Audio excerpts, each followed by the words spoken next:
Hello friends. हम लोग 1857 की क्रांति देख रहे हैं, जिसमें हम लोगों ने कजस पढ़ लिया था। फिर इसकी जो स्टार्टिंग है, शुरुआत जो है, प्रारंभ जो है, वो मैंने पढ़ लिया था। अब हम लोग पूरे देश में जहाँ जहाँ जो भी स्थान है, जहाँ जहाँ पे मेन मेन लीडर हैं, है ना, वो लोग कैसे युद्ध किए, कैसे लड़े हैं, और कौन जगह से वो कौन लीडर लड़े हैं, उनके बारे में हम लोग थोड़ी सी जानकारी लेंगे। ओके। उससे पहले मैं चाहूँगा कि आप वीडियो को लाइक और सब्सक्राइब करना ना भूलें, ताकि जो भी क्वेश्चन आए, जो भी मैं बनाऊँ वीडियो, वो आप तक जल्दी से जल्दी पहुँचे। और यकीन मानिए, मैं पूरा मॉडर्न हिस्ट्री में पढ़ाऊँगा, ताकि आपको पूरा का पूरा मॉडर्न हिस्ट्री की जानकारी मिल सके। ओके। देन मैं आप लोग स्टार्ट करता हूँ कि एक एक करके जो जगह था, जो मेन प्लेसेस थे, जो स्थान था, वो हम लोग कैसे देखते, कैसे कैसे पढ़ा जाए आगे। तो सबसे पहले स्टार्ट करते हैं दिल्ली से। जो मेन स्थान था, क्या था? दिल्ली। यानी दिल्ली में जो मेन लीडर थे वो कौन थे? बहादुर शाह जफर, यानी बहादुर शाह द्वितीय। क्या है? बहादुर शाह द्वितीय, जिसे हम बहादुर शाह जफर के नाम से भी कहते हैं। तो ये जो यहाँ पे लीडर थे वो यही थे, परंतु ये बुजुर्ग हो जाने की वजह से जो वक्त का सेनापति थे वो यहाँ पे असल नेतृत्व कर रहे थे। और इसके पक्ष में जो लड़ाई कर रहे थे वो थे जॉन निकोलसन। कौन थे? जॉन निकोलसन, जो अंग्रेज अधिकारी थे, जो यहाँ पे लड़ाई लड़ेंगे, है ना। जॉन निकोलसन की मृत्यु हो जाती है। उसके बाद यहाँ पे हडसन आते हैं, नए अंग्रेज, जो कि दिल्ली को वापस से कैप्चर करते हैं और वापस से अंग्रेज के हाथ में सौंप देते हैं। उनका नाम क्या था? हडसन। ओके। तो ये हडसन बहुत जल्द दिल्ली को 4 महीने के अंदर अंदर में पूरे दिल्ली को वापस से रिकैप्चर कर लिया जाता है ब्रिटिश के द्वारा। ओके। नेक्स्ट जो है वो है लखनऊ। लखनऊ यानी अवध। यहाँ पे जो लीड कर रही थी उनका नाम था बेगम हजरत महल। क्या नाम था? बेगम हजरत महल। अब ये जो हजरत महल है वो अवध के पूरे क्षेत्र को लीड कर रही थी। और यहीं पे जो अधिकारी हैं वो थे कॉलिन कैंपबेल। क्या थे? Sir Colin Campbell. और ये दोनों में आपस में काफ़ी युद्ध हुए, काफ़ी लड़ाइयाँ हुई, और आखिरकार कॉलिन कैंपबेल लखनऊ को वापस से रिकैप्चर कर देते हैं। लेकिन बेगम हजरत महल उनके हाथ में नहीं आती और नेपाल चली जाती हैं। ओके। देन आप नेक्स्ट है कानपुर। कानपुर जो नाना साहब लीड करे थे कानपुर में। और नाना साहब का नाम बहुत पूछता है कि नाना साहब का नाम, जो बचपन का नाम, वो क्या था? उनका था नाम धोबू पंत। क्या नाम था? धोबू पंत नाम था। और नाना साहब लीड करे थे कानपुर से। और यहाँ पे जो अंग्रेज अधिकारी थे वो थे हडसन और कैंपबेल, दोनों मिलके यहाँ पे नाना साहब से लड़ाई करते हैं।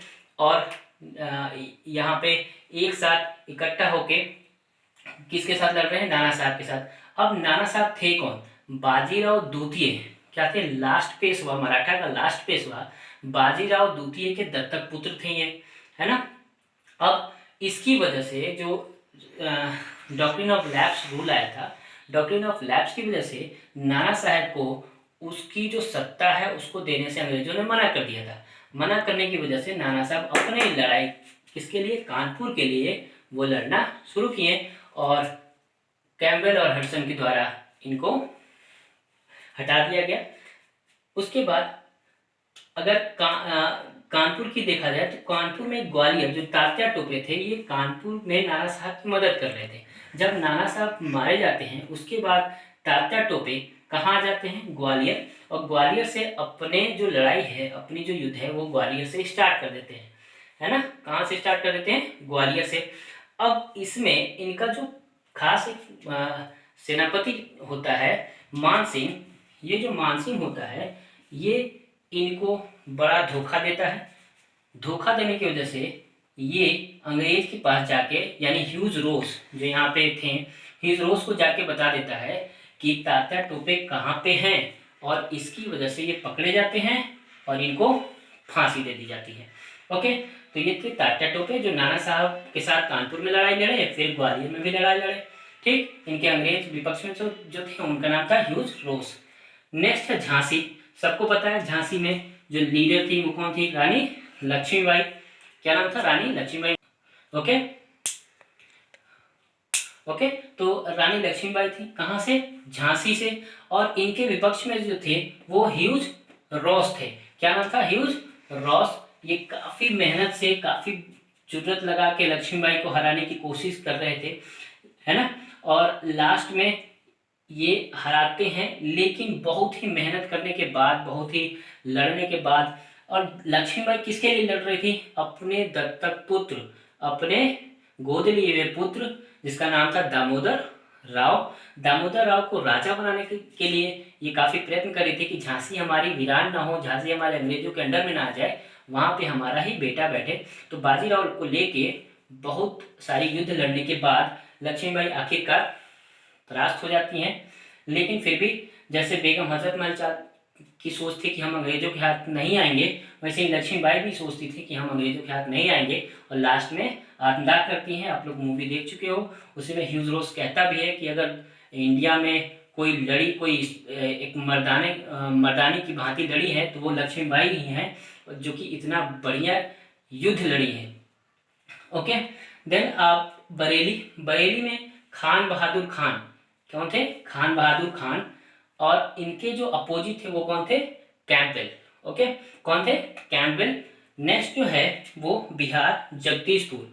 कहाँ है? बिहार जगदीशपुर। बहुत क्वेश्चन आता है कि बिहार में जो लड़ रहे थे जगदीशपुर से वो कौन थे? तो वहाँ पे कुंवर सिंह एक जमींदार थे, जो कि बिहार में स्पेशली अच्छे से अच्छा व्यवहार करने के लिए, अपनी जमींदारी बचाने के लिए वो अंग्रेजों के खिलाफ लड़ रहे थे। और अगर 1857 में सबसे ज़्यादा जीत हासिल करने वाला जो श्रेय है वो इन्हीं कुंवर सिंह को प्राप्त है। वो वहाँ जगदीशपुर से लेके आजमगढ़ उत्तर प्रदेश तक जितने भी एरिया था सब जगह वो जीते, सब जगह हासिल किया। और इसी में एक कहानी भी है कि उनकी दाएं हाथ में जब गोली लग जाती है तो वो उस समय गंगा पार कर रहे होते हैं, तो अपने हाथ को काट के गंगा नदी में चढ़ा देते हैं कि ये हाथ कहीं ऐसा ना हो कि हमारे शरीर में जहर फैल जाए और हम देश को आज़ाद ना दिला पाए, आज़ादी ना दिला पाए। इसलिए ये इतने ताकतवर और इतने आज़ादी के लिए देश प्रिय इंसान थे, देश प्रिय भक्त थे ये, जिसको लेके वो लड़ रहे थे और चल रहे थे। जो कि जिनके साथ लड़ रहे थे वो थे विलियम टायलर। कौन थे? विलियम टायलर, जो नेतृत्व कर रहे थे ब्रिटिशर्स का। नेक्स्ट जो फैजाबाद है, मौलवी अहमदुल्ला लड़ रहे थे यहाँ पे, और इनके विपक्ष में थे Thomas Seton. Okay, Thomas Seton. Next Allahabad और बनारस से मौलवी लियाकत अली लड़ रहे थे, जो जनरल थे कहाँ के? कौन लड़ रहे थे इनके ब्रिटिशर्स में? जनरल नील, है ना, जनरल नील। इलाहाबाद और बनारस से मौलवी लियाकत अली। तो ये सब के सब जो मेन लीडर्स हैं वो सब 1857 की क्रांति में बखूबी मेहनत किए और देश को या अपने प्रदेश को या अपने लिए काफ़ी बड़ी एरिया में कोशिश किए कि हमारा प्रदेश, हमारा देश आज़ाद हो जाए और इन सब जगहों से हमें मुक्ति मिले, और ऐसे रूल से हमें मुक्ति मिलेगी भी। कुछ बेहतरीन तरीके से इनको रूल्स में चेंजेस आएंगे, वो हम लोग नेक्स्ट वीडियो में देखेंगे क्या क्या चेंजेस आ रहे हैं। ओके, आई थिंक आप लोग को समझ में आ रहा है। Thank you.